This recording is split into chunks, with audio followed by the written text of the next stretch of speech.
And you know I never been tested, cause my rights I keep it protected. And the test is causing infections and their masses out of the question. So y'all say I'll be grinding, then y'all say I'll be rhyming, but I listen very closely and it sound like you're lying. And you know I never been tested, cause my rights I keep it protected. And the test is causing infections and their masses out of the question. I set up a trust, all these businesses bubbling like I'm boiling the moss. I pull up in the coloring. Pardon me as I deliver my soliloquy. Poetry that's smooth in essence like I ink calligraphy. Always be accusing me of raising up the frequency. And I stay secluded with my oracle so peacefully. Listen to Whoa, whoa, whoa, what's up, baby? Yo, what's the deal, people? It's your boy Real, and we are here with Mr.G, and the journey continues. We go from platform to platform, but I have the pleasure to be sitting next to my brother. Yo, this dude is multi-layered, multi-dimensional, the secret weapon, the secret sauce, the cat that you want to know and don't know yet, Mr. Marion Mike himself. What's good, my dude? What's up, my guy? How you, brother? Nice to see you. Yo, What's I'm glad good? you can make it, son. I'm glad you can make it. Listen, glad to have you. let's get to the beginning because there's so much to talk about. All right. You're a fashion guru. Matter of fact, what's down on your shirt? That's your your fashion. It's F plus N equals 1. It's an acronym for fashion plus nutrition equals knowledge. Wow. Fashion plus nutrition equals knowledge. So y'all go ahead and hit that Instagram. Follow him immediately because that's where you're going to find him. Where you from? I was born in Brooklyn, New York. Okay, BK in the building. You already. That's not gang signs. I just get happy when people say Brooklyn. You already. Yeah. Actually, when my mother came home, we went to Gowana's houses, downtown Brooklyn. Wow, you from Gowana's? I'm a project baby. That's right. Oh, he a thug. This nigga a thug. You ain't a thug no more, right? I'm a gentleman. You're a gentleman. I'm a That's gentleman. good. That's good. That's good. That's right. Let's get apropos. The journey continues. Let's talk about your journey. So you're doing fashion plus nutrition equals knowledge. Yes, sir. How did you even get into fashion? Before we even get to this, Wow. How did you get into fashion? How? Wow. So I got into fashion because when I was younger, I was basically went to a school where being dark skinned wasn't in. Black and ugly as dark ever. skin wasn't in. However, let's just say that. I went to public school in the 70s, so being dark wasn't in. So I got Wesley Snipes wasn't out yet. I got teased a lot. Ooh. Every day, you know. So my mother, which I love her dear self, my mother would always say, hey, you know what? Don't worry about it. You know, black is beautiful. You can do anything you want to do. She would always uplift me. But at the end of the day, they kept me fresh. My mother and my father. That's you know, what's up. They worked, they did their thing. Even though we live in the projects, they both had jobs and they kept me fresh. So that was my outlet. You know, even though I was dark skinned and I wasn't, you know, the complexion of choice, I was fresh. So from that point on, that's where the seed was planted. That's where the fashion came from. Okay. You know? All right. That's kind of like what Biggie said though. Black and ugly as ever. However, you know what I'm saying? He fresh like that. It's funny you say that, but we'll get to that later. Well, let's get to it now. That will be fast forwarding. Okay. So as I got older, fashion plus nutrition equals knowledge also came from me gaining weight later in life and ballooning up to 285 pounds. Get the... And not being healthy. I could curse. Hell yeah. We gonna have fun today. Get the fuck out of here. 285 pounds, son? At 26 years old. Yo, you gotta be kidding me, son. Listen. You weigh 285 whole pounds. Like LBS pounds. Let me explain something to you. Growing up in the projects, there weren't fruit stands. There was no such thing as vegan. There was no such thing as alkaline. It wasn't there. It may have existed, right, but it wasn't where you could find it. It was in books that we didn't have access to. Ooh. So when you went to the corner store, you was eating a hero, you was eating Rice Krispies, you was eating a sandwich, processed meat, all this government stuff cheese, government cheese. It tasted good. All that. Government. Yo, there is Chinese no, food. Hold on. There is no mac and cheese like government mac and cheese. I just want to say that. Absolutely. And they was handing it out. I would eat cheese sandwiches. Like I this. said, the slices was this thick? Absolutely. So, long story short, believe it or not, I wasn't 285 pounds back then. Right. But I was creating a habit. And you got to be careful with nutrition and food. You was on your way to 285 pounds. Psychologically, you're creating a habit. And it's psychological warfare on us. Wow. When I say us, I mean us. You understand what I'm saying? Right. So, unapologetically indigenous people. That's right. So just growing up, we had a habit of eating things that we shouldn't have been eating. As we go forward, I would explain that later. I'm glad you say that because, like I said, me and you, we build, and I'm not 200 nothing, but eating habits that are not geared towards great health is something that our society does, our people does often, right? Absolutely. So when you started, you said your family kept you fly, right? Because we're gonna definitely touch base on that. And you said that was the thing that kept you fly, but what actually got you into fashion? Because being fly at the time in junior high school, that was Campus, Latigra, Izod, Polo, even Gucci, Louis Vuitton, maybe not so much. MCM, we was doing those kind of things. When did you decide you wanted to do your own thing? That actually started, I would have to say, about 1992, 93. Okay. My aunt, she always was a seamstress. Right now, if you go on Bridge Street, you'll see tall buildings. You won't see material stores. But in the late 80s and the early 90s, there was nothing but material stores on Bridge Street. Thank you, Mr.G. You know what I'm saying? So that's all I used to do. I would go on over by the Catholic school, the girls' Catholic exactly, school. that was on the corner. Oh, I used to love going over there. Absolutely. Yo, they had this girl Catholic school on Willoughby and St. Joseph. That's That's the name of it. That's the school. And the patty shop was right across the street on the corner. So we used to say we going to the patty shop, but we was going to St. Joseph. Bridge Street. Bridge and Willoughby. Absolutely. Had the dope cleaners over there and all that. Right. All right. So we on the material. We on Bridge Street between Willoughby and Fulton. Go. Right. So my aunt, I used to see her sewing. And at the same time, I was going to these parties in the city. Bridgewater's, Bentley's, Red Parrot. Back in the days. Well, you was outside already. Yeah, you had these old school brothers getting money. I don't want to say their names, but they was getting money. So allegedly, I used to see the stuff they would have sequins jackets on, just fly shit, suits. I'm like, you know what? I need to look like that. Wow. It's about power. I need to look like that. I would tell my aunt. So looking at them triggered something in you to want to do fashion or just be like them? Like, I'm trying to get the essence of going from buying clothes to making clothes. Well, that came from buying something and then going somewhere and seeing them with the same thing you got on. Like, wow, you got on what I got on? Oh, no, we can't do that. Right. I always wanted to be different. Like, that just was in me, just to be different. So I would tell my aunt, like, listen, if I go get some material, can you make me a jacket? She was like, yeah, go get it. Wow. That's where it started. Wow. You know what's crazy? Back in the 70s, we was a very ingenuitive kind of people, if that's easy to say. I remember my mom's working for Manufacturer Hanover. Like, I'm touching back now. In 59th Street, Columbus Circle. I remember going with my moms to work and the Knicks office was in the same building. So I used to ride the elevator with Earl of Pearl and different things like that. And it was just running around the Knicks office, right? But my moms used to sew her outfits for the week on Saturday. Like from Friday to Saturday, my moms would make like 2-3 skirts with a blazer outfits for her job the following week. I can tell you got on the colors right now. So that's what we Ain't that something? Very observant.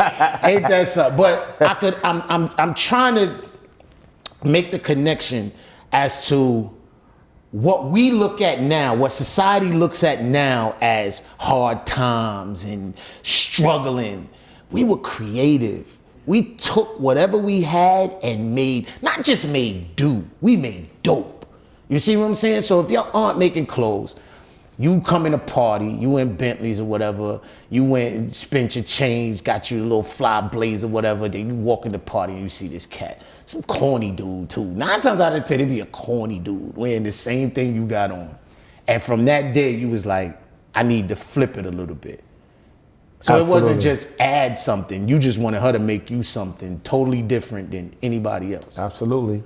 I'll never forget it. 1992 Bridgewaters. Wow. It's the Seaport now on Fulton Street. I had a purple linen suit on and I laced it with gold sequins. I had $7 in my pocket. $7. Purple when I walked and in gold sequins. When I walked in the spot, I know the Q dogs is jumping out of their seats right now. I don't know. Purple has always been a color. It's royalty, baby. Come on, look where you at. Look where you at. I'm looking at it. Royalty. And I should have bought the jacket because I got it in the closet. Oh man, he still got the jacket. I'm gonna bring it because of this purple. The next time I come here, I'm gonna bring that jacket. And then you go blend in, and all you gonna see is a head. But I swear to God, I had like $7 in my pocket. Right. But style is power. Oh yeah. And that night. I realized how powerful it was. And ever since... And that's when it happened. It was a wrap after that. That's when we so-called say you was bit by the bug of fashion. That was it. All right. So now we got the purple and gold sequence. Next step is training, because I think you went to fashion... Absolutely. I went to FIT. Oh, you went to FIT. Yes. FIT. But you're so masculine. How you go to FIT? Listen... I know that when you want to do something, right. There's a format you got to follow. You got to get the information. So I knew I wanted to get into fashion. I needed to learn more about fashion, textures. I would take certain materials to my aunt and she would be like, well, I can't sew this with that. I'm like, why not? It looks good. Those materials don't go together. So I didn't know enough. So I wanted to talk the language. I wanted to be able to talk the language to get the process rolling faster. Wow. So I went to FIT, and the job that I was working for, they paid for it. So I was lucky. They had tuition to sit. The job that you was working paid for you to go to school? Yeah, I don't know if I can call out company names, but where I was working, I worked at Verizon, and it was New York Telephone at the time. Yeah, that's when I was Verizon. There. That's what I was there. It was New York Telephone. This was back in like 89, and 91. But they had tuition assistance where you would just go to school, put the class in, write it up, and they would pay the bill. So I went to FIT. Yeah. And I learned even more. So you honed your skill that was already natural. You already had a natural eye. Absolutely. Now you learn the mechanics. I learned about interfacing and how to make your collar and your lapel stand up and stiff up and not look, we gotta talk, because I need interfacing. That people wouldn't know. I be interfacing like a mother. No, you got interfacing on that. I can see the way it's sharp. Listen, it's sharp. I does what I does. But anyway, I see you. I'm interviewing you now. I see you. Nah. I see you. So, FIT, now, do you get, what comes from that now? Okay, so now we got natural skills, and now driven by wanting to be an individual. Mm-hmm. Now we get the mechanics. Absolutely. What's the first time that you decided to say, okay, I'm not going to just make clothes, I'm going to make a clothing line? That was probably 90, I want to say it's like 93, 94. My boy called me up and said, hey, BLS is having a contest. You should join it. So I had to do a fashion show at Nell's. God. That's another blast from the past. For people that's not from New York, we know it's WBLS, but elaborate on that. 107.5 WBLS is a radio station. All the way at the end of the dot. Yeah, this is before people listened to Hot 97. This was before hip hop. Basically because on BLS and Kiss at the time, you was getting hip hop on the weekends. Absolutely. You would get Right. hip hop from Right. Friday to Saturday. Red Alert. Well, let me be fair. Mr. Magic. Bang. Let's be very clear. Mr. Magic brought hip hop to radio. That's a fact. With Marley Marl, Chuck Chill Out, those dudes. Red Alert, and then the list goes on and so on. So this was way before Clue, way before Ron G, all that. So we in the BLS era. That's a fact. 'Cause that's when we used to wake up to BLS to go to school. That's what I used to do. That's but- Dr. Bob Lee, Tom. Oh my God. Dr. Bob Lee. I'm telling my age. But we gonna get to that. We gonna get to that. And I'm glad you are willing to do so, because as we tell your story, we gonna see why you look like this. Right. All right? See the I got the something for alley. You heard what you said? I got See the something. alley-oop? I got something See for the that too. alley-oop? I All got right, so something check for that. this. We'll get to that later too. So listen, now we into the contest. Right. So my Fashion boy show. was like, listen, I took some pictures. I did a fashion show at Nails, and we took pictures. I took those pictures and I sent them in the BLS. I was a finalist. Wow. It must have been like 20,000 contestants. Wow. And they picked me as a finalist. And what did you take pictures of exactly? A fashion show I did. You I did took a pictures of a fashion show that you did already. Already. Now yes. this was your clothing line itself, or this was just some things you was a part of? This was a clothing line that I came out with. It used to be a boutique on Fulton Street called Fulani Fashion, Okay. next to Mashoud. And Fulani made all the clothes. So this was your first clothing line? Yes. And how long was this before? Okay, the fashion show happened, and you took the pictures, and then you sent those pictures to BLS. How long after? It probably was like 2 years. Like 2 years. So you did clothes 2 years prior to sending those pictures in. Absolutely. And was a finalist. Absolutely. Style has an unlimited power. Absolutely. You need to understand that. There's a difference between a fad and a style. A fad comes and goes. Style never leaves. So you're a finalist. Now, did you have a name for this clothing line, or you just did it? No, it was called M Square. And what was M Exclusive Square? Fashions. My name is Marion Mike. Oh, so it was M to the My second initials power. M to the second power. So That's you're the right. first Eminem. There's people still call me that. Absolutely. You're the first Eminem. There's people that call me Eminem at work. Yo, what up, Eminem? That's right. Yo, check the history that you're getting as the journey continues. That's right. So you're on BLS. You're a finalist. What happens from there? So it's a contest, basically. They say you're a finalist. What's the and contest though? It was for a grant for $10,000 for a clothing line that's close to where they need to be. So I got a phone call the night before. The meeting was at the Rush Arts. Russell Simmons had like a art studio on West Side Highway. I'll never forget it. And that's where it was being held. I still got the program. I should have brought it with me. Wow. I still have the program. And basically, the person that ran the contest called me the night before and was like, "Hey, listen, tell me something about yourself." I was like, "Well, my name is Marion Mike." I didn't have a name yet. M Square was not the name. I just had the pictures and the clothes. And she was like, "Well, what's the name of your brand?" I was like, well, I started this off as a hobby, right? And she told me, she said, "You know what?" And this was a lesson learned. She was like, this one I learned about branding. She's like, you need to create a name and a brand for your clothing line, because people need to be able to identify with you and your clothing. She was like, she also told me I didn't win the grant. She was like, but you need to quit your job and you need to move to California. So this is the second time you heard this. Yes. Look at what's happening. The second time in your life you was told to quit your job and pursue this fashion world. Yes. Okay. Now, what did the clothing line exist of at the time? Was it just the purple and sequins? What was it? No. So basically, my secret weapon is I used to make clothes out of upholstery. I would go to the upholstery store and buy upholstery and make blazers. So, hold on. The journey continues. Documented this day that he did. So if you see it now coming out after, know that they bite. Be clear that they stealing. They are replicating what he has already done since 1992, 4, 6, and 8. All right, let's go. That's right, because we from there. And in the words of my man Weez, there's a pirate to tongue. And All right. you know, and I still have that suit. I wish we was going this direction. upholstery suit. I would have bought all the props, but I made it was upholstery material with wine bottles on it, Chardonnay. I remember that Pinot jacket. Grigio. I remember that blazer. Absolutely. I do remember that blazer. Absolutely. You And actually inspired me to do an upholstery suit one time. I remember that too. I made a What it's elephants. It was elephants. It's elephants. Okay. I went to because I saw his clothing line. I was open. Like, I ain't gonna even front.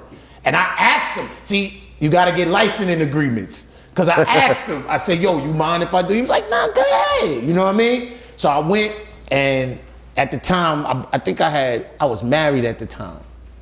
And I bought my mother-in-law one of those sewing machines. I think the sewing machine like 3 racks, but it does everything, like embroidery, labels, all that. And I told her, I said, I'm gonna give you this machine, but I want you to make me 2 outfits a year, like that. So she made me this jean cut outfit with this upholstery material. Yo, everywhere I go, it was stopping people in their tracks. When I showed it to him, he was open, like, oh shit, like this is hard. Nah, it was right? fire. It was fire. So from her conversation that you had with the lady from BLS, you didn't win. Did you come, was there a runner-up or anything like that, or was it just a win-lose situation? What's crazy was the next day when I went to the actual, you know, it was a whole process. It was a presentation. I mean, when I tell you it was Mesquite, I don't know if you remember Mesquite. They used to throw the paint on the t-shirts. Hell yeah. It was Dada. It was designers that blew up after the fact. Wow. They were knee deep in the community, in the fashion community. It was really just a hobby to me, you know. And my mother was like, you know, my mother is a Jehovah's Witness to this day, and she was like, I don't want you involved in that. I won't go deep into it. She was just so she didn't even regret telling you no. Nah, she didn't like, even listen, care how far you she was said, going. stay where you at with your company, grow, you know, retire, get a pension, a 401k. And you did that. She was right. And you did that. I got no regrets. And now you ready. And now I'm ready. Now and it's you a whole ready. different brand. All right, so now let's get to this.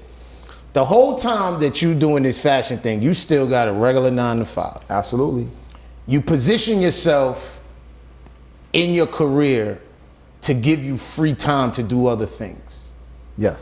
So you go from regular telephones, I think you become like a union rep, stuff like that. Absolutely. So you position yourself to be able to do your thing. Okay, now, what happens to M Squared in the midst of this? So, going to FIT and just dealing with the business aspect. There's the talent and then there's the business. Show The business. business aspect of it was, I was a couture brand.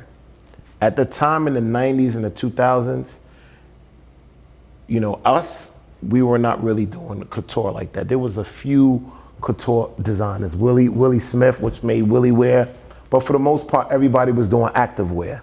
So it was really difficult So to it's break. big clothes. It was difficult to break into the industry. That Carl Canada stuff. And Right, just urban, not couture. Urban. Not couture. Okay, Like you see, yeah. that's couture. Yeah. I was doing couture stuff back then. Right. There wasn't a place for, it was very difficult. So you was already ahead of your time as Ahead of far my as time. I fashion was was concerned still in making- our community. I was still making suits. I was going to All-Star Weekend, making suits for my people. We was getting fresh. It just wasn't a business. It was really, no, it was a business. I can't say that. It wasn't mainstream. It wasn't a mainstream business, you know, because I had a job and I was making money. I was content.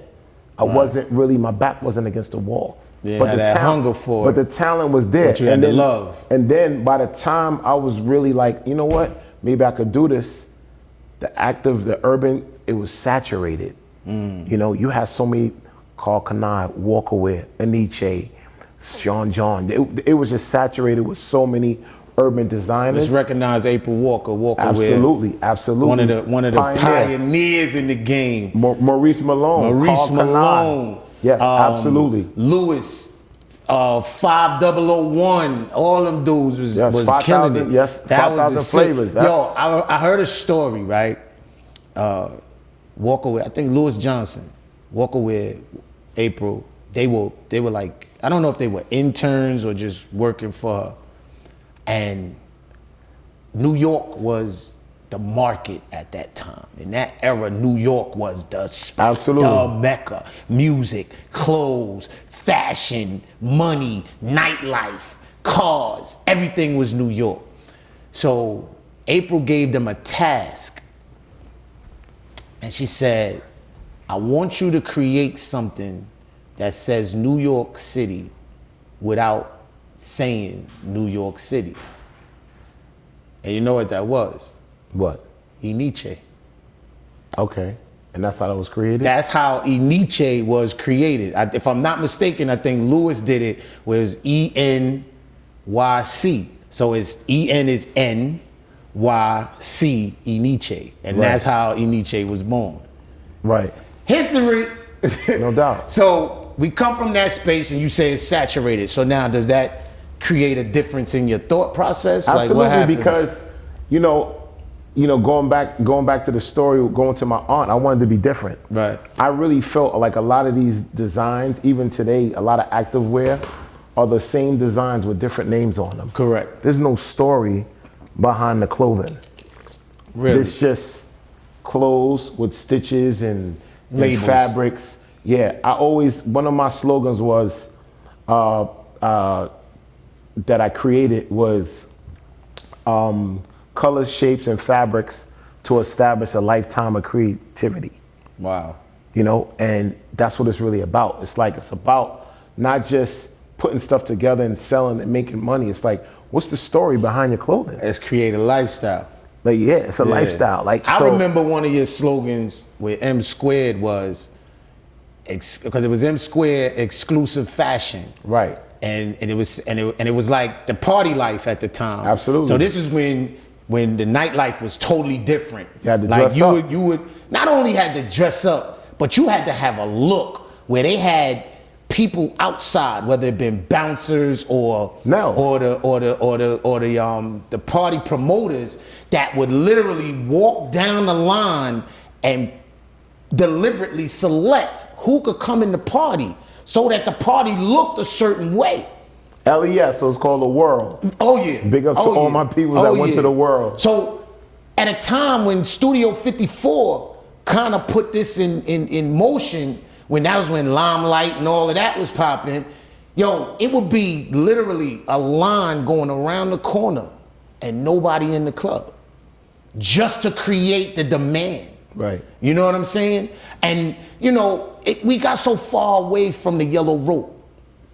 Let me inform you, the yellow rope was when you went to a block party and whoever was the coolest mom or whoever had the position in the block association, that's where the DJ was. The DJ was in their yard.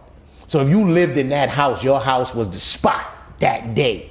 And they had this yellow rope that would go from the gate to the street, wrap around a tree, back to the gate. And everybody was standing around the yellow rope, and you would call whoever you knew, like, yo, so you could come under the yellow rope. We're gonna recreate the yellow rope, where your money don't matter. In the words of Jay-Z, who you with, that's how you get up in here. So, with that said, his motto on his clothing was, we reserve the right to be selective. So here you got this dude, 200 and some odd pounds, making contour clothes. Sounds like an oxymoron at the time. I mean, I don't think it was an oxymoron because big people could look fly, right? Hey, black and ugly as ever. However, that's all I can think of in that space. Visuals are amazing, trust me. That's a hell of a statement. So now we getting fast forward. You go through these trials and tribulations. You learn. You gather information. I think you was also in the money game for a little while, like a Series 7 or something like that. Was you like a stockbroker or something? Yeah, I was in co-op in high school. I was in co-op. Okay. And that's what exposed me to Fifth Avenue.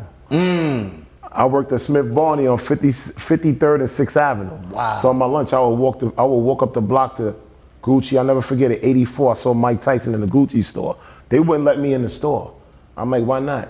It's like somebody's in there shopping the box. I didn't know who Mike Tyson was. Wow. And I was like, what? I had to get in that store the next day. And that was my exposure to Gucci. We going back now. We going back and forward. So the next day I went back to the store. I'll never forget it. And I seen the Gucci sneakers with the mesh on the side, $85. Those are the ones that Jay-Z remade and called them Reeboks. And called them Rockaware sneakers. They call them Reebok. It was Reeboks. Absolutely, absolutely. But yeah, so I had passed the Series 7. I was trading stock, but that wasn't for me because, you know, I wasn't the stock, I didn't have the stockbroker look, even though I switched it up. I started off coming to work with fila suits and then I switched it up. I started wearing suspenders and suits and cufflinks and shirts. So it lended something to Absolutely. who you are as a man. It's all a part of the journey. It's all a part of the knowledge and the information. The journey continues. Absolutely. So look at now, we're making the soup. All right, so we got the soup. Absolutely. So you got FIT in the soup. You got Auntie with the sewing machine in the soup. Absolutely. You got Bridge Street with the fabric. You got Bentley's nails.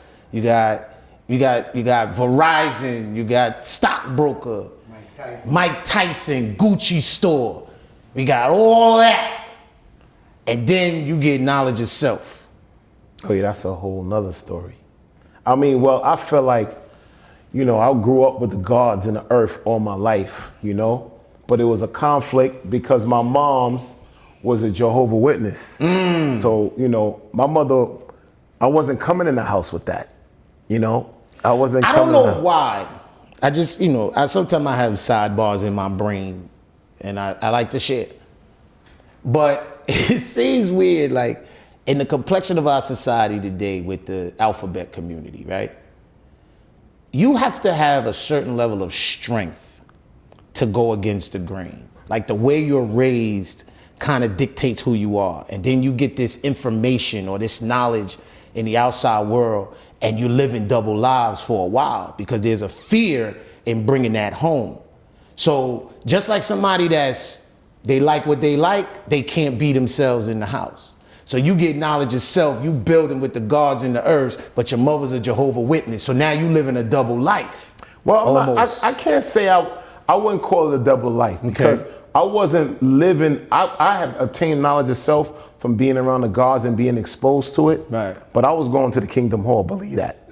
So I wasn't moving around as a god, but I had the knowledge. But you was balancing it out because, you know, it makes you a complete person. There's a yin and a yang in that as well. Like I wasn't, I wasn't. You were still eating pork? No, absolutely not. So you was following some of the gods say non-cipher. Non-cipher God. I was not eating pork. So you was following some because Jehovah's Witness, moms is Caribbean, no? No, I'm American. I'm indigenous. I don't even like the terminology African American. I'm from the beginning. Listen where we at. Listen where we at. The journey continues. Let's tell you the definition of the word. Indigenous means from the beginning. Correct. If you break down the word, that's what it means, from the beginning. Mm-hmm. So I don't like the terminology, I'm African American, I'm indigenous. I'm from the beginning. Right. That's it. So, you know, actually, it's we already trademarked it. We already trademarked it. Check the GoDaddies, check the trademarks, we already got it. Unapologetically indigenous, you and I are soon coming. Yeah, so I like to say that I'm from the beginning, like, you know what I'm saying? That's what it is, we're from the beginning. Okay. You can't call me black, black is not a color, it's a shade. Black is not the whole spectrum, it's just black. Right. You know, so back to the God body, one equals knowledge. You know, knowledge is the sun. You know, we gods. I believe that I had that within me from the beginning. From the beginning. From the beginning. Right. But what I respect about the Jehovah's Witnesses, they're very disciplined. Discipline is everything. Correct. If I walked on here and you tell me to say one word, I would say discipline. And that's what Jehovah's Witnesses are, very disciplined. Right. You know, you could speak about what you believe about religion. I'm not gonna get into religious talk, but everything is about discipline. You know, gods was disciplined. The ones that was real gods, they was disciplined. Yeah. You know, I'm not gonna get into that either, but those two things together made you I was a disciplined person. Right. Once I obtained certain knowledge, it was in me. You know, so now as I'm navigating and I have all this soup in the pot, I just got some things in that soup I shouldn't be eating. So I'm gaining weight. Okay. As I'm living a good life, I'm eating and I'm gaining weight, and years are going by, and I get to the point where I'm 26 years old and I'm 285 pounds. Like literally, you look like a different person. And I knew you when you was heavier. I knew you when you was heavier. Right. And it kind of, and I guess this is where the beginning of the turn starts. Real quick, bro. Yeah. You said you knew him when he was that big, but when he told you last time, you said he never appeared to be a big dude. Nah. Cause he had swag. Like I think me and Mike met, what, 20 years ago? 20. This is 23. About 2003. About 2003. About 20 plus years ago. Yeah, right? absolutely. And they used to have these secret parties, like the radio stations and stuff like that. And you had to be of a certain caliber to get the location. And I ain't gonna front. Triple Crown had the location. He's a party promoter. Him, Ted, Brett, BJ Juice Man, they had the location. Brett was my diaper buddy from football, and he was like, yo, Real, we going over here. So I'm following him. You know what I'm saying? So, but at the time, you know, your boy was doing all right. We was doing all right. So I think I had my own company at the time, because we talking about Millennium. Yeah, I was doing, I had my own company with DirecTV at the time. I was with a company called Halstead that was the regional distribution for DirecTV. This is when you used to buy DirecTV in Radio Shack. You had the hot boxes? Nah, DirecTV didn't have it. And that's what made me the most money. And I'm gonna tell you why. Because Cablevision had hot boxes. But when you bought DirecTV, you installed it yourself. You put the antenna up, and then you put the box in. And the trick was, when you did Cablevision, because we was in the telephones at the same time, so installation is installation. You going way back. You going before Verizon, which was Bell Atlantic, was even doing TV. No, this was before them. Phone and internet. This was before them. Yeah, you going back. This is before they was. This is because I left. I didn't even leave Verizon. I left 9X. 9X, yeah. I left 9X. Yeah. And this was before they transformed to fiber optics. Absolutely. So the way I made the money was people would install the cable boxes, the DirecTV boxes, as if they were cable boxes. So if you plug one box and attach the next box, your transponders are off. So you're not gonna get all the channels. So they used to call us up to say, it's not working, I installed it. So Halstead was smart enough to come in with no office, no trucks, no equipment, no nothing. All they had was access to DirecTV satellite. And from that satellite, they created per diem. So you had mad little companies all around doing their work, but they were the hub. Long story short, we made a lot of bread under those circumstances. So we link up, and as soon as I come in, you know, I'm a flashy dude at the time. Yo, I need 3 bottles over here. This nigga ears go up like a Doberman. Yo, who this nigga acting like me up in here? And from that day, we clicked. You know what I'm saying? So now you're going through me seeing the M squared, the upholstery, all that. I think he had a Range Rover. It wasn't even, it was a Discovery or something. Land Rover Discovery. Land Rover. So everybody got the Range. He was always different. He had the Land Rover. That was like the white people truck. You know what I'm saying? I had 2 sunroofs. That was it. He had 2 I went to the deal. I'm like, yo, sunroofs. got 2 sunroofs? I want this. Oh, man. So that's how we linked up. So now we get all the way past that. Like we said, everything is in the soup. So now you self-care. You take care of yourself. Like whatever you want, you do. Right. And from that, you getting heavy. Right. So now let's fast forward. COVID hit. No, let's go before that. Okay. 2005, I was 285. Right. I had to go to emergency room. Oh. Myself. Oh. Woke up. The night before, I never forget, I was eating shrimps, pasta, drinking wine. I woke up the next day like my heart was racing. Went to the emergency room, diagnosed high blood pressure. This is 2005. I was like 23, 24 years old. Young. I was like, wow. High blood pressure. High blood pressure. Overweight. overweight. You was 24 going on 25. Yeah. We the same age, bro? Yeah. Wait. He was still young with high blood pressure. I was like 24, 25. Yeah. High blood pressure, yes, young. 25 that December. Yeah. That's So young. now, I started going to the gym. I started working out. Okay. I started going to Atkins diet.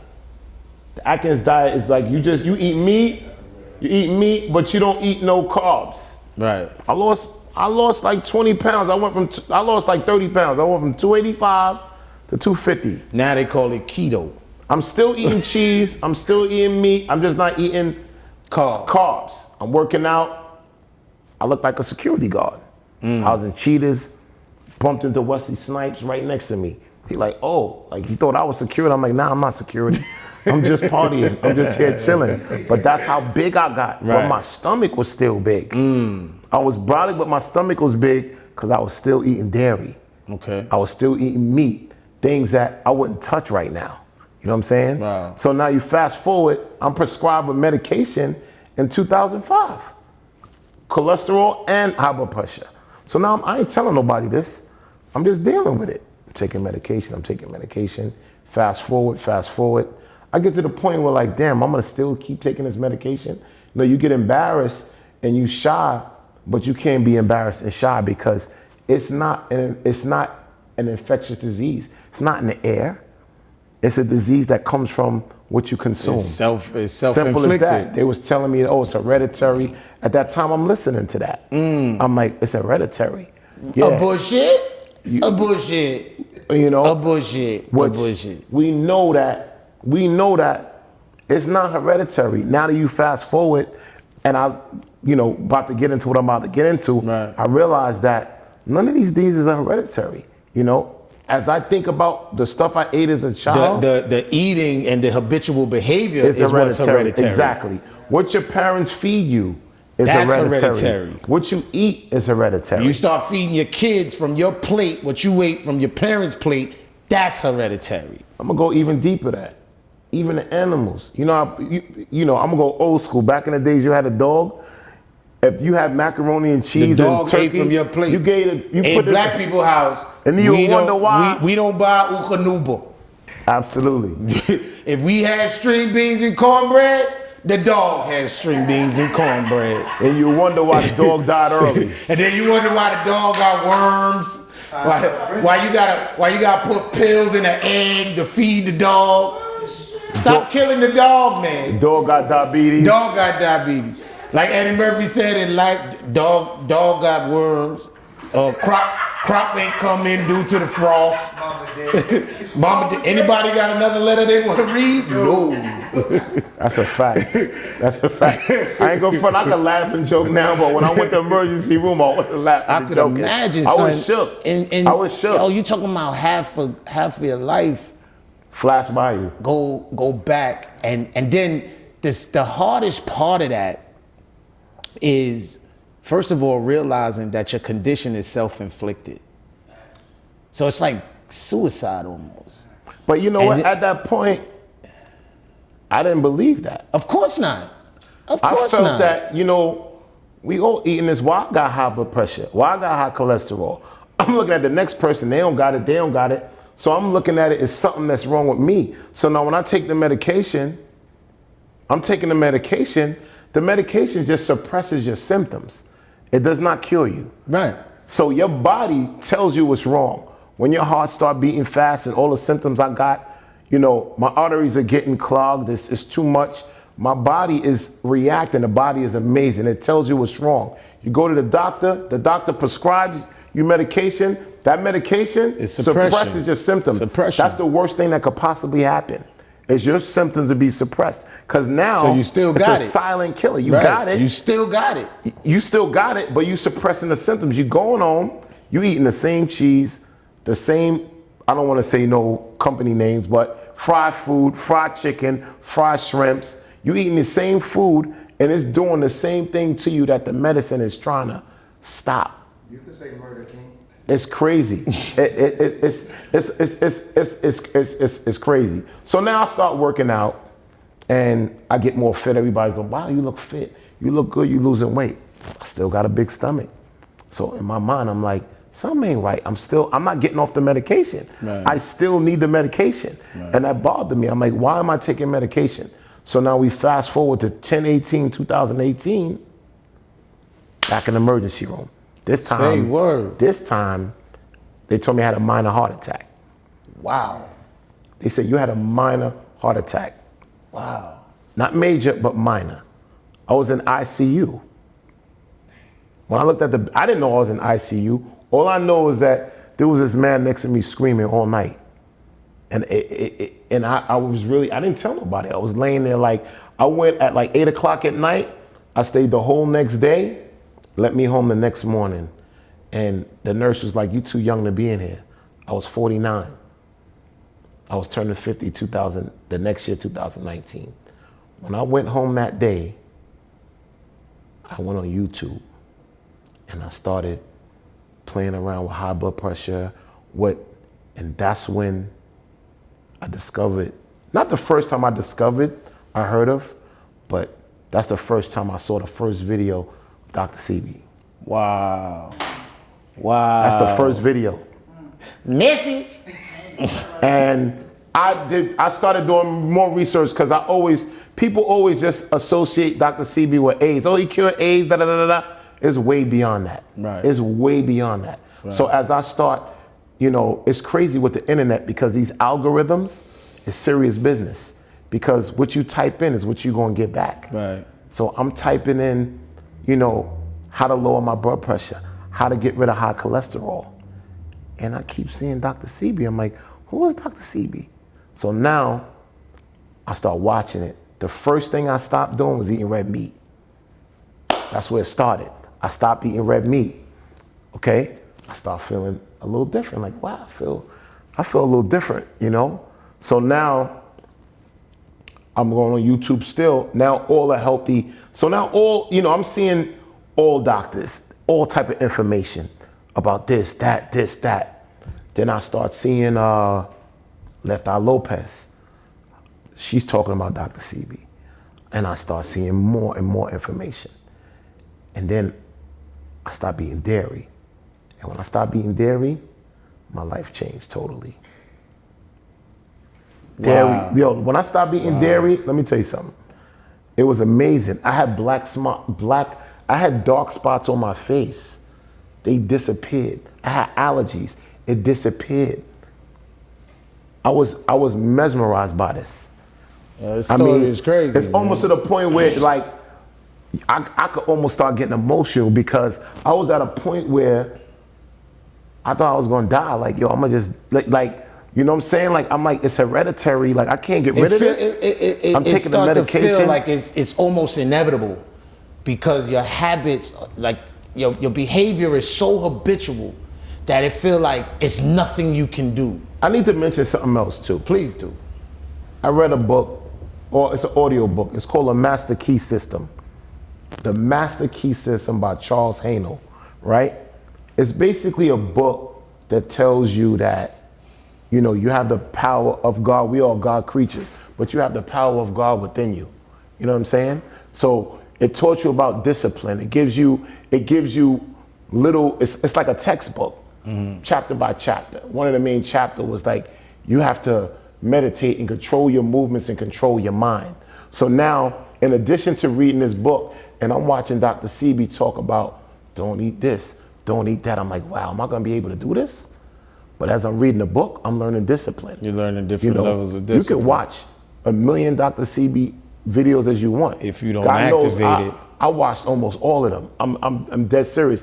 There's not too many of them that I didn't see because I became obsessed with it. But if you can't apply that, it don't mean nothing.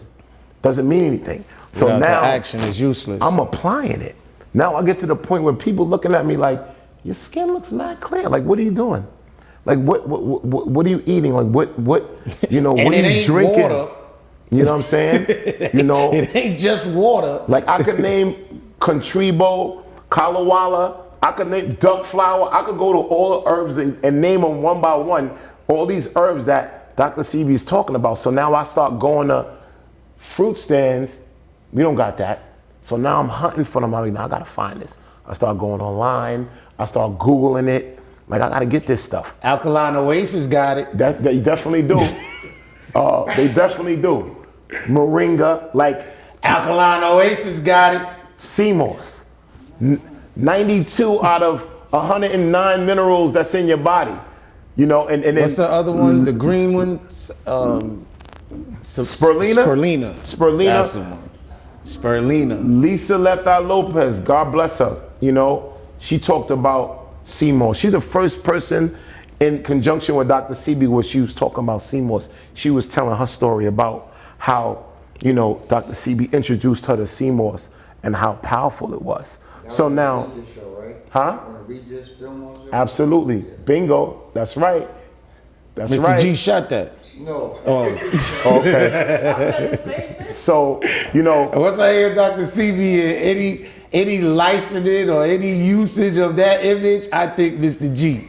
Mr. G is Dr. CB right now. so now, you know, I'm drinking, I'm going to work, I'm drinking moringa powder with water and lime. Because when you put lime in water, it becomes alkaline. Correct. You know what I'm saying? pH, potential hydrogen. So now everybody's like, yo, what's that? What you drinking? I'm like, it's moringa. This is before COVID. Right. Because now I'm on a mission now because my pressure's going down. So your journey with Dr. CB started pre-COVID. Absolutely. Okay. COVID didn't even exist. COVID, I ain't saying it didn't exist, but It wasn't the epidemic It wasn't. yet. Yeah, it wasn't. Right. They didn't It hadn't expose the take world to over it yet. My exposure was 10/18/2018 when I came home from the emergency room. I just went on YouTube and I was like, I gotta get. So for 2 years, you had already been applying this lifestyle. Absolutely, I'm losing weight. My eyes is getting whiter. The whites in my eyes is clearing up. My eyesight is getting better because, you know, Dr. CB is the first person I ever heard say that your eyesight comes from your stomach, from what's in your stomach. Your antibodies in your stomach controls your sight. I never heard that before. Message. So when I heard him say that, I'm like, okay. So then there's the next thing, fasting. He starts talking about fasting. But fasting is one of the most powerfulest things that you could do. 100%. All religions, Jehovah Witness fast, Christians, Muslims, Buddhists, Hebrews, they all everybody fast fast. because your body needs a cleanse. Yes. And that's one of another things that he spoke about. And just talking about, you know, I did this stuff. I'm not telling you about because I heard it and I think that it works. It worked. At first, I was afraid because I got constipated when I first started fasting. But the constipation came from all of the preservatives and all of the processed food. My body was digging it out and pushing it out. So now it's coming out. And once that happened, it's like I was a different person. Wow. So now in my brain, I'm like, nah, this information gotta get out. My grandmother had high blood pressure, high cholesterol, diabetes. She passed away. My cousin's high blood pressure passed away. Heart attack, early heart attack. The black community, people are getting sick and dying from stuff that's in the food. Like, so I'm the type of person, you know, we all grow up in the hood. One thing we always, yo, don't try to play me. Right. That's a common statement. Right. I felt like, yo, the world, y'all trying to play us with the food? Don't try to play me. Right. I'm the type of person, like, if you try to play me. So I felt like, you know what? Dr. Sebi is stopping everybody from getting played on a, you know, and sometimes I talk this way and I look this way because sometimes you can't look like a nerd and send a message. Right. People want to hear a message from people that look like them. Like, I don't want to talk to you, but they look at me and say I got gold fronts, ripped jeans. Like, I went through this. You know what I'm saying? Right. And I'm passionate about it. You know, and there's books, don't get me wrong, there's books that talk about I read another book, the mucusless diet, the health. But guess what? That no one knows that man's name. I know his name. Right. I know Dr. Sebi's name. I can relate with him. I watched all these videos. Whoever videoed all this stuff, they need a Nobel Peace Prize, along with Dr. Sebi. Call his name. Mr.G. For real. Guerrero. Yo, Is that's how you say it? Not even close. What's the Let me name? tell you something. I want to hear it. I'm getting some flowers right now. Nah, Okay. definitely. Yeah, you got to get those flowers, man, because Mr. Guerrero. the visual, the fact that you recorded that stuff, if you didn't record it, I'm not gonna say that I would have never got the knowledge, but It wouldn't be on this level. It was at the click of my fingers that I was able to tap my remote and go to YouTube and put up how to lower my blood pressure, and Dr. Sebi just popped up, Right. and it was a wrap after that. It was a wrap. The information is endless. The man deserves a Nobel Peace Prize beyond that. He's a god. You know what I'm saying? That's for real. Because the number one rule in life and everybody is maintain one's health. You can't take care of your kids, your mother, nobody if your health is not in order. You understand what I'm saying? If the mask falls from the roof of the plane, put your mask on first before you can help anyone else. Absolutely. So now you watching Dr. Sebi and you got your mask on. That's a fact. And now he trying to help us. That's Trying a to fact. help everybody else. So I'm saying all this because remember we talked about fashion, right? Right. So that was your foundation. We did Fashion the F. was If your you look in the foundation. F, you see the fruit. That's the foundation. The number one consumption of food is fruit. Right. I'm gonna tell you that. That's the best thing you can consume is fruit. Okay. Because it's ACE3O, not ACE2O. You know Gotcha. what I'm saying? You got the plus, which is water. That's the water. N is veg. That's the nutrition. F plus N. So he was doing, now check how this come about, so cause this is where the story gets real good. So he went to FIT, made M squared, auntie, parties, all that. Fashion is the first part of who he is, right? So then he started going through a situation, changed his lifestyle, drinking the merengue in the water, the lime and all of that. So that's the plus to the fashion with the nutrition, changing his intake, the food intake, right? So that's changing, getting rid of the red meat first, getting rid of the dairy next. So you got the food plus nutrition, and then that equals the knowledge. the knowledge. But I want to say this though, right? Like I feel like we have a responsibility. Once you get knowledge, it's not to be hidden. It's to be given out. You know what I'm saying? You don't hide knowledge, you give it out. The gods is, you know, I don't call it poor righteous teachers. I just call it teachers. Right. You have Righteous to give teachers. You have to give information out. And it's like I had an epiphany. I had to go to emergency room.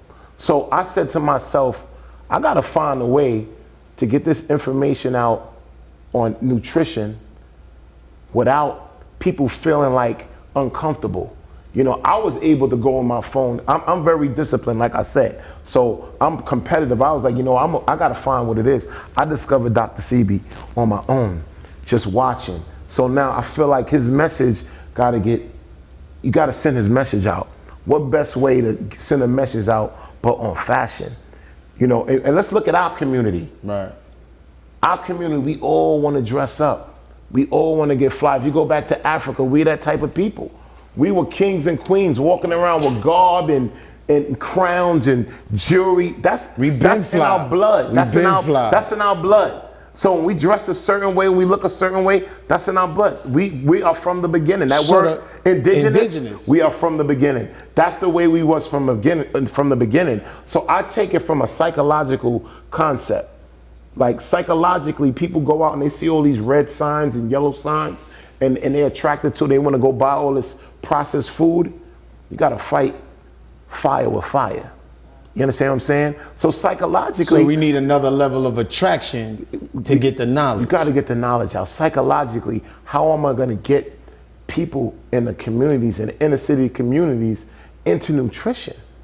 You want to get fly. Everybody wants to get fly. Wow. Through fashion. That's dope. So I was like, you know what? That deserves a little. That deserves something. Thank you. That deserves something. That deserves something. Thank And you. this is, and I mean, I know the story, and like I bought it to Mr. G because he has certain outlets and certain abilities to do things, but I think it's necessary on this platform to this audience of people to understand that this thing right here is better than Nike, man. This is bigger than Nike. And if we did nothing else in our lives to support one another, supporting this supports yourself. You feel me? And you'll get the knowledge while being fly and being disciplined, learning. You know, I'm doing a thing now because, you know, I've gone through certain levels of health issues, not to the extent, but revamping my eating habits and things like that. And I've been toying with it for, see, the problem with I wouldn't say the problem. The thing with me is that I never really had terrible eating habits, but we could all get better in our eating habits, right? You know, being an athlete, you come under the assumption that meat and steak and protein, you know, I was a football player, so we needed these things to bulk up and get all of those kind of things going. But one thing I've learned in business is that you gotta sell yourself first before you can sell anybody. And I was sold. Like when I heard your story, when I saw your chick, cause I know you from then, and seeing it, it was like, yo, I got to try this. You know what I'm saying? And then I link up with Mr.G, and the first thing he told me was the story about him meeting Dr. Sebi. And Dr. Sebi asking him like, yo, what's your favorite food? And he was like, chicken. And he was like, all right, yeah. Told his wife, go get him a piece of chicken. Gave him a raw piece of chicken, said, all right, eat it. He was like, what you talking about? Like, it's raw? You can't, yeah. He said, if I'm fried, tell me if I'm lying. Okay, so Dr. Sebi gave him a raw piece of chicken, was like, go ahead, eat it. You said that's your favorite food. Right. And he like, nah, you gotta like season it, cook it and all like that. He said, why? He said, you need my food. The food that I eat, you need to cook your food. I don't need your food to eat my food. Yeah, he said, why can't I eat my herbs without your chicken? Right. I can't eat your chicken Exactly. without my herbs. And just that may have changed his whole perspective on how he eats, right? Hearing your story affected my outlook. But also, if you do nothing else, like say right now, everything up here is bullshit. Let's try that. Let's say everything he say, nigga lying. And he been that size. He ain't never been that. He ain't never done that. Try it for yourself. I'm gonna say one thing. Start to remove the meats. Start to remove the dairy. Let me say this. Let's start quoting facts, right? Humans are the only mammals that drink milk from other mammals. You ever see a horse drinking monkey milk? Not at or all. vice versa? So that's why breast milk is the best milk. Industrialism and business evolved into taking milk from a cow, putting it in a can and giving it to humans. Because somebody said I can make money. I can make money doing this. Just like processed foods, canned goods. I don't eat nothing out of a can. I don't eat nothing out of a bag. If it's packaged, I don't want it because it's manipulated. You know what I'm saying? Like if you know, I got a religious background, my mother being a Jehovah's Witness. And when I read the Bible, they make so much references of fruit. Yeah. They talk about fruit so much. So I feel like I need simplicity in my life. Look at what's going on. If you look at Revelations, I'm gonna get a little religious. You see the Bible's being prophesied. Look what's going on. So guess what I want to do? I want to go back to the beginning. Right. I want to be as righteous and as disciplined as I can. Makes sense. It makes sense. It's just logical. If you're a logical man, that's the logical thing to do. All of this makes sense. And I'm from the hood. I grew up in the projects. We moved out because they put shit on the buttons. My mother was like, we got to get out of here. We got in the elevator and there was shit on the buttons. My mother's like, we got to go.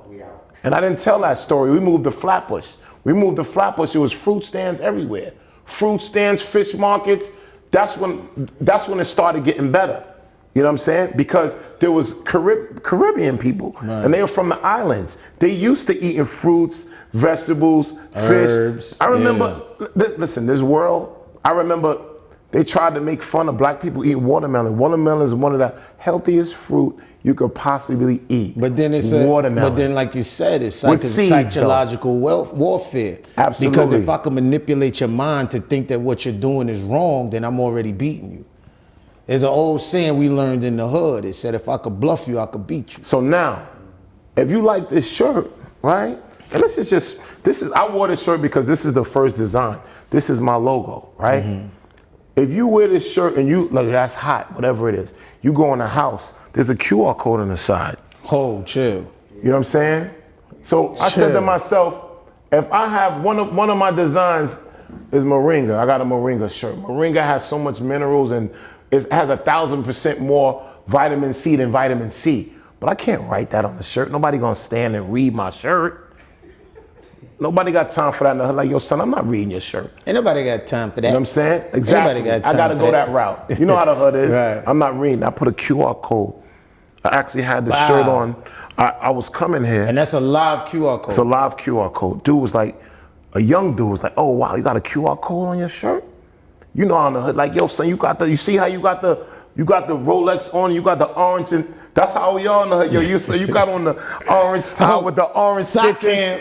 That's how we are in the hood. Like, we see something, it's a visual. My man said, yo, you got the QR code on your shirt? Yeah. What's that? I said, scan it. And he scanned it, and the whole brand came up. And that's all the information. That's all the information you need. So that's crazy. That's what I do. I put So QR hold on, codes. I see you got, what's that with F plus N equals 1 over there? Well, you know, I couldn't come here without. Yo, Weez, do me a favor. Thank you, bro. I couldn't No, come no, here- let him do what he doing. I want to see what he doing with come this. here without blessing, you know, you and Mr. G. You know, no pun, but Mr. G more important because his I don't care. His tapings of That's the big bro. His tapings of Dr. Sebi, it saved my life. For real. Straight like that. You saved my life. Because if I didn't go on YouTube and watch that and see that, you know what, it's possible. I don't gotta take this, a man is telling me that, yo, if you stop eating meat and you stop eating cheese and you eat more vegetables and you eat more fruits and you fast, you'll get rid of all your diseases because it's just about mucus in your body. And I believe that. Message. I believe that. I firmly believe that because you know what I think back to? When I was a kid, I used to have upper respiratory infections. Damn. And I think about what I was eating. An upper respiratory infection is inflammation in your lungs. That's all disease is inflammation. Inflammation of your joints is arthritis. Inflammation in your lung is bronchitis. So to get rid of that inflammation, you just got to get rid of the mucus in your body. And I believed it because I did it. You know what I'm saying? I did it. So the first shirt goes to Mr. G. You want me to open it or you want me to? All right. Yeah. All right. So I'm going to open it up. Yo, and I just said that to you earlier. Yeah, it's funny you said that. I said, yo, you look like this. Yeah. You made And look what the reference to shirt say. So basisally, I look like the shirt this. says, I look like this because I eat like this. And I created it, and of course my signature QR code. So if you scan the QR code, it's basically going to tell you the things that you need to eat to look a certain way. That's to you, Mr. G. I appreciate you. I love you, man. bro. Like I knew you for years, for real. That's what's That's up. real. You know what I'm saying? Yeah, come on, camera and show that, man. That's real. That's definite. What's up. And real, you know what I'm saying? You my brother from another mother just Always, as well. man. You know what I'm Always, saying? man. You Always. introduced me to him. I couldn't believe it. When you was like, yo, when he said, I want you to meet somebody, right? You know, people take you, and you know what? No pun intended to the podcast, everybody getting money, glorifying people, but we need to glorify the positive people a little bit more. I want to see more podcasts about people just doing positive stuff, not just, you know, old drug dealers and people that was getting money back in the days. Like, we need to glorify people that are making people live and keeping people alive. So, you know, Dr. Sebi kept me alive and I feel alive. You know what I'm saying? And that's real. And that's more, that's for you, real. You know what I'm saying? And it's nice, too. And that's more important than anything. Nice. You know what I'm saying? Like, that's right. I look like this because I eat like this. And I'm going to keep it 100 with you, right? I'm going to keep it 100 with you, right? But check this out, though. The I is a real I. I'm going to be It's not honest like with you. I, the letter. It's the I. Like, come on. Third eye type business, big. And this is motivation. I don't want you to think that this is just for slim people. Nah. Because if you eating the wrong foods and you big, you still look like this because you eat like this. You know what I'm saying? If you eating like this and if you not eating like this and you small, you still hurting yourself. You know, still doing it to yourself. You are what you eat, man. You gotta literally, really, and we've been hearing that for years. absolutely. So, you know, fashion plus nutrition equals knowledge is really about teaching the people and uplifting my people to start eating a certain way. Let's change the whole demographics of how we judged. Because, you know, even when it talks about like the aging process, I don't know if it's one of those giants. It's either the one that owns Amazon or the one that owns Tesla. I get them confused which one. Right. Bezos or what's the other one's name? Yeah. Musk. They are doing research and slowing down the aging process in a lab. You don't got to do that in a lab. Dr. Sebi already talks about that, okay? It's about cell reproduction. The faster you reproduce your cells, you'll slow down your aging process, okay? That comes from not eating certain foods and eating food, cell food. You know what I'm saying? Mm-hmm. These herbs that you eat, it'll speed up your process of your cell reproduction. Eat more cell food, stay off the cell phone. And it'll keep you younger. And that's real. Mike, you probably remember when Dr. Sebi said, let your food be your medicine and your kitchen be your hospital. That's right. He used to always say that. So or your medicine will be your food. Exactly. Also, you know what I'm saying? And my medicine was my food at a certain time, and I reversed it. You know what I'm saying? So I believe in what I'm talking about. All I'm saying is, I'm not telling you to go out and just stop eating meat, stop eating all these at one time. Try one thing at a time. It's a slow process. And as you navigate through this, you will definitely get results. I promise you. You will get results, you know? And it's like, I'm really here to reach out to the people that's like me or whether you're not like me. You know what I'm saying? It is what it is, but this is real stuff. This is real. And the journey continues. And the journey continues, man. So what I want to do now is just, like we've established, you got F plus N equals 1. Then it branched off to I look like this because I eat like this, live QR codes. Where can people find you? Where can people get your clothing? Where can they just, like, they probably gonna try to holler at you now to come do seminars and symposiums and stuff like that. My Instagram is fashionplusnutrition.com. My website is apparel at fashionplusnutrition.com. And you know, I want to add this too. Like, there's another one of my sayings is called Nutrition Cut, and I want to speak about this. Nutrition Cut came from another part of my journey. Is when I was big, I tried to buy a pair of True Religions, and I couldn't. I wasn't getting in them shits. I'm gonna keep it 100 with you. They just wasn't fitting, and I never forget the lady saying, "These are European cut," and I said to myself, "But I'm not European." Like, how do you name a cut after a race of people? I was like, nah, I gotta switch that up. Because they don't want your ass in it. I gotta switch that up. And that's when I came up with Nutrition Cut, because the size of your body, primarily, I feel is based on your nutrition. 2020, I wasn't going to the gym. I wasn't working out. I was dieting. And I shed weight. Simple as that. You know what I'm saying? So Nutrition Cut applies to everyone, no matter what race you is, no matter what race you are. Excuse me. Whether you black, white, Jew, whatever. Nutrition Cut is based on your nutrition. Your nutrition is the most important thing in life. What you eat and what you consume is the most important thing. I just wanted to add that. That's what's up. That's dope. That's dope. That's dope. That's dope. So now, can basically, I want them people to understand, like, because I'm sure they're gonna want the shirt. I mean, if you go online and look it up, it's amazing in what you see as far as the graphics, the colors, the style of it, the clothing itself. And for the fact that you've been in fashion for over 30 years, it says a lot about your journey and what you've experienced to accomplish where you are right now. Not to cut you off, sure. Before you go there, can he please talk about the sweatshirt that he designed for you? Oh no, I don't want to talk about that. but we will. We will. We will. We definitely got to talk about that. I guess what I wanted to do is ask, like, because we talked about the whole COVID thing, and a lot of people became self-sufficient during COVID, online stores, things of that nature. What's the goal for F plus N equals 1? Like the information, that's the part of it. But as far as the fashion, is it a store? Is it stores in the malls? Like what's the ultimate goal for the brand F plus N equals 1? I mean, the really ultimate goal for me, believe it or not, the goal is to give out information. That's it. The goal is to give out information.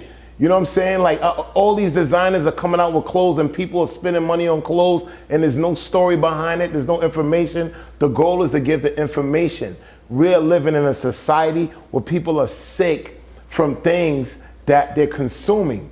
That's the most important thing to me. Trust me. I'm retired. That's what's up. Money is not everything. If you don't have your health, you don't have anything. My health is my wealth. The fact that I walk around and my blood pressure is normal, I have no high cholesterol, my eyes are white, you know what I'm saying? My blood is flowing. Your blood gotta flow. If your blood is not flowing and going through your body, something is wrong with you. You know what I'm saying? Right. That's my wealth. That's it. What's up. Now, That's what's up. Aside from that, there's a business aspect for those people that want to do business and they want to create content or whatever. What is the two number one things sold in the world? Food and clothing. I combined them. It's trademark. Fashion plus nutrition equals knowledge. No one has done that. I've taken fashion and bridged it with nutrition. Okay? So in fashion they have licensing. If I come out with a hat and my hat is called F plus N equal 1, but I only make hats, and somebody has a sneaker company and I've created a movement, because I don't know who want to be healthy. If this ain't a movement, I don't know what it is. I don't know who don't want to live long, who don't want to be healthy. So you got other designers, like you said, maybe a shoe company, maybe somebody that does pants or something like that, and they want to do a licensing agreement or they want to bond with you and make some things happen. Where can they find you specifically? They can find me. They can email me. Let them know what that email is again. Apparel at fashionplusnutrition.com. Email me. So, and not only if you want to make sneakers, if you want to come out with your own brand of vitamin water, or no pun intended, but any type of food, or you can also get a licensing for that. This is a movement. That's all we want you to know. Absolutely. It's a movement. So whatever aspect of life you're in right now, and you can find a way to get in contact with this man to take it to the next level and put these brands together, let's get it popping. And you know what? Let's just start more conversations. Don't be afraid to talk about health and wellness. Like, don't be afraid. You got diabetes, don't be afraid. You got high blood pressure, don't be afraid. You got sickle cell, don't be afraid. Because it's not something, there's nothing wrong with you. It's the things you're consuming. Change your diet. Change your diet. That's it. And that'll change your And go on life. YouTube and watch Dr. Sebi. That's how it started with me. Watch and pay attention. So now I'm glad you mentioned Dr. Sebi, because, you talked about, me bringing you to Mr.G, introducing y'all together. And then you had this idea that you wanted to bring the image and the infamy of Dr. Sebi to your brand.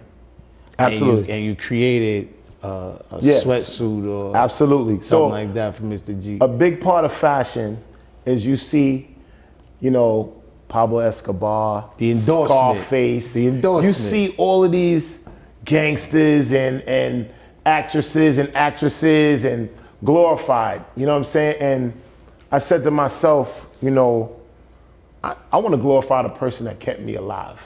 You know what I'm saying? That's very important to me. Wow. You know what I'm saying? And who better to endorse your product? Absolutely. And Dr. Sebi always talked about duck flower. Duck flowers are flowers in Jamaica, it's in Honduras, but you take it and it basically extracts all the mucus out of your body. I was very intrigued by that.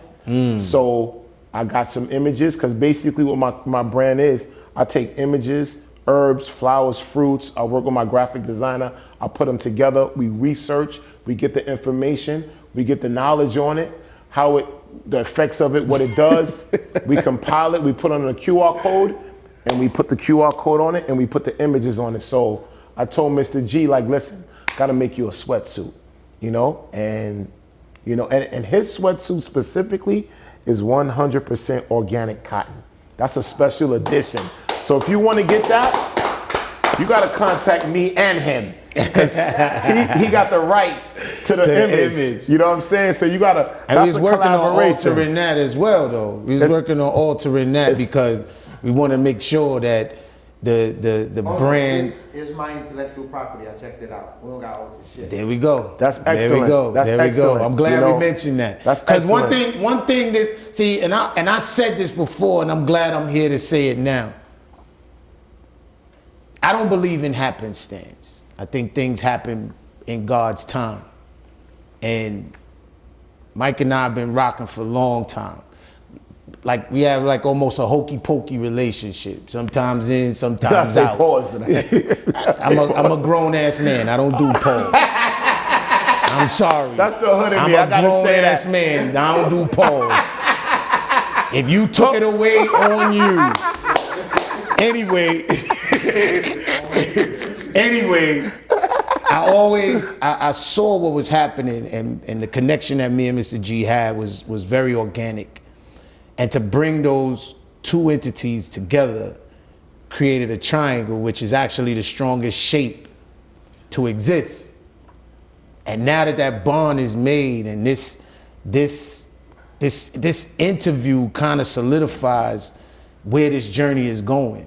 And so many times, so many things been going on, and like I always say, everything that you've done, this is to Mike, this is to Weez, this is to whoever's listening. Stop looking at your hurdles and your pitfalls as a description of your life. For everything that you've done is prepared you for everything that you're gonna do. And you can move forward with the knowledge that you've obtained from every mistake or every loss, because that L you took is not a loss, it's a lesson.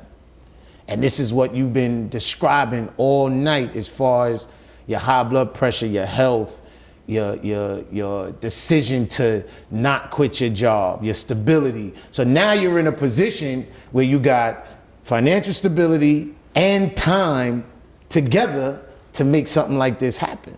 But I want to also add this too, like just meeting Mr. G and meeting you, and as brothers, we got to come together. You know what I'm saying? Like I watch other races of people come together and do stuff.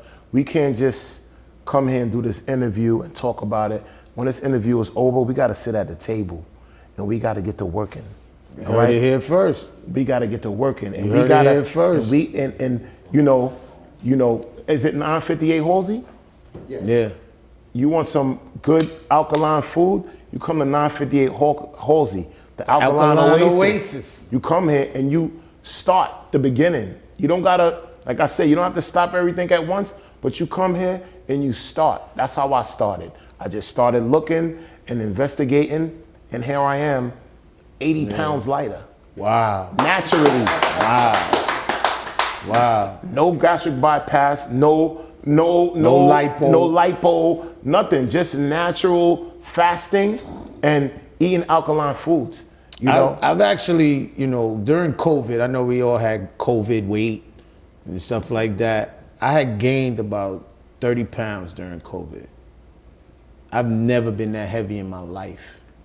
When I went to the doctor, I was, I believe, 228, something like that, and I'm only 5'9". And I was 220. Now, to me, honestly, I couldn't see it. But one of the things that you brought up a lot is gut health. Gut health is very, very important. That weight on your arms, that weight on your legs, it's not as detrimental to your health as the weight on your stomach. And I'm seeing kids out here with just guts and bellies and they're fooling us, you know, they're fooling us with the imagery that was extreme. So they started a campaign to make you feel comfortable being overweight. It's a distraction. It's a distraction. Concentrate on your eating habits. One of the things that I did was, like you said, I had implemented intermittent fasting. And don't get it misconstrued. There's instructions. There's a way to do it. The intermittent fasting should happen majorly while you're sleeping, because that's when your body is most at its most healing, doing its most healing properties. So when people try to put that time in between, make sure you're putting it at the right spot. You know what I mean? And with that, one of my first meals was coming to Alkaline Oasis every morning and getting me a juice, where I was against juicing 100%. I wasn't even, I say it again? That's how we met. Yeah, I wasn't even a part of it. Like I was against, I had my girls, I had my family. So maybe you should try. I don't want that because I'm a texture man. Plus I'm a culinary chef. So it was like, basically I know how to cook, and like I said, I'm a texture man. So juicing, like I don't like juice, orange juice with pulp in it, stuff like that drive me crazy. Where that might be the best thing for you. But I couldn't rock with it. So I started, and this is where the learning, and I don't even know if you realize how much of an effect you had on me with it. But I used to go to another store and I used to get a shake rather than a juice, which had the dairy products more so, the almond milks and the nuts and the granolas and stuff like that. And it tasted more like a nutriment type of thing. And that was good to me. And then when I realized about the mucus and, you know, the things like that, I started with a green juice. And I was so surprised how good it was. You know what I'm saying? And that had begun to be my first meal of the day. Getting me a juice and then stepping from there onto, so it's just being smart. It's kind of like getting a piece of furniture from IKEA. You look at the box, and you try to put it together by looking at the box. Don't look at me, don't look at him and do it that way. Do your research, do your due diligence. See what works for you, even in a trial and error basis. And just work on having better eating habits. And elaborating on fasting, a lot of times when people fast, they start getting a headache, their stomach hurt. Don't be afraid, you're going through withdrawal. Because carbs and sugar is like drugs, stronger than cocaine. So if you're getting a headache and your stomach is hurting, you know, ride through it, because you're going through withdrawal, because the food is drugs. It's like drugs. Your body's so used to sugar and so used to carbs that when you stop eating it, you feel a little woozy. You're not gonna die. Trust me. What You know what I'm saying? What a lot of people don't know as well, I used to always ask Dr. Sebi, like when I fast, I'm like, damn, I feel lightheaded. And he was like, your body's purging. If your immune system don't have any fat or any bullshit to eat on, it's going to eat anything that's foreign to your body. So that's what you feel with that. Absolutely. Right. That's actually That's where I got it And from. Dr. Sebi, That's a good thing. and That's Dr. exact. Yo, listen, I'm spitting so much of his jewels. You wouldn't even imagine. Like, I got so much information from him that it's crazy. Just to be in your presence and know that you was there filming him is like amazing to me. And it's like, I'm glad I met you, because there's more information I want to give out, where I want to give him his roses directly. So though, if we can collab, it's like they're gonna know his name when I'm finished, because you know people just like fashion. You heard it here first. They like fashion more than anything. They like fashion. There's people that will walk by Alkaline Oasis and not know what's going on. But if we do a collab and we got a hot T-shirt and they match them Jordans and they got the fitted hat to match it, they gonna know who Dr. Sebi is. They gonna see that QR code. They're gonna be like, oh, I'm going to Alkaline Oasis. But You know what I'm saying? even the mentioning of the withdrawals, I think I was kicking it with Mr.G at one time, and he even mentioned that during one of Dr. Sebi's fasts, he was at the podium and just fainted. in Pennsylvania. In Pennsylvania. November 21st, 2014. Right. But he knew what was about to happen, so he locked his body. So everybody thought he was praying because he went down like this. So I had to tell the security guard, that's the only time I ever lied and said he was my father. I was like, yo, that's my father, I gotta check on him. And the guy who, from Black and Noble, he told security, he was one of those Muslim guys who was very good. He was like, nah, that's his people. So he let me up and I went up to him. I said, Doc, you good? Doc, you don't be praying. And I said, Doc. And when I hit him like this, he started falling and I grabbed him. Bernard Hoffman was sitting right there just like this.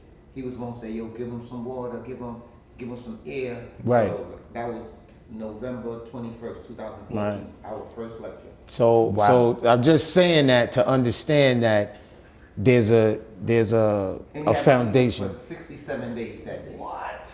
and there's a foundation to that message. When you're saying whatever you start to feel, it's a part of the withdrawal process in your Absolutely. body, pushing out the toxins, and you basically want. I think what I want to make clear more than anything else is start to understand how the body works. And once you begin to understand how the body works, because I didn't even didn't mention how we were having a conversation about genetic diets, like learning your genetics. Absolutely. And realizing that our people are not genetically built to digest dairy, Absolutely. whereas there may be other races that are because Absolutely. of their genetic build or their genetic makeup. So there's a rabbit hole that this thing goes down, and the more information you obtain, the only part that Real wants to bring to the situation is for the people like me, right? Maybe we didn't go through a health scare. Maybe we weren't that connected to the source, but we toying with the idea of changing our lifestyles, because one thing I know from the word, it says once a man, twice a child. So when you going back, as a child, you didn't eat steak. As a child, you didn't eat chicken. You didn't drink soda. You was given breast milk, juices, and because one of the things that you want to, when I talk about understanding how the body works, don't get caught up in what you can and can't eat. Start realizing you want your body to have the easiest process of digestion. And once you start to understand that, what will take longer to go through your system? A McDonald's Big Mac or a 7 vegetable juice?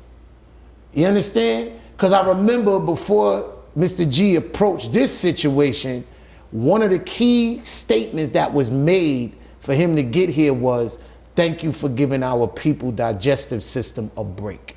Yeah, well, fruit takes 3 hours and vegetables take 6 hours. Got that from Dr. Sebi. See that? Like I could just keep going on and spitting facts, and then I research it. It's a fact.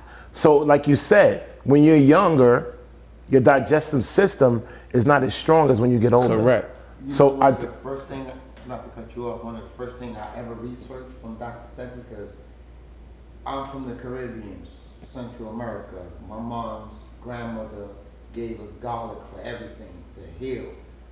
Dr. Sebi told me, yo, stop eating garlic. That's poison. Don't eat garlic. It's not natural. He said that's poison. He said, Google the pH balance in garlic is damn near poison. It's acidic, yeah. Acidic. He said that's why the Jamaicans and the Haitians, they put the garlic on the knives and the bullet. Because it leaves the wound. And you know what they open. tell you? Garlic kill vampires. You know what they tell you? They tell you that garlic lowers your blood pressure. Yeah. That's So who gets, for the most part, who do get high blood pressure? As they say, it's hereditary. We do. So then they tell us to go get garlic. This is real psychological like you said, warfare psychological going on. warfare. And research when people who chew gum all the time. Dr. Sebi told me go to the store and look what's next to the gum. It's always acid reflux, because when you're chewing gum, your body's preparing for a meal. So all this acid is building up, and when you don't send no meal, that It's a acid pacifier. turns into music. It's No, a mucus. it's Yeah. Mucus. And that mucus turns into plaque later in a lot of Alzheimer's. When anybody tell me my grandmother got Alzheimer's, my aunt, they chew a lot of gum all the time.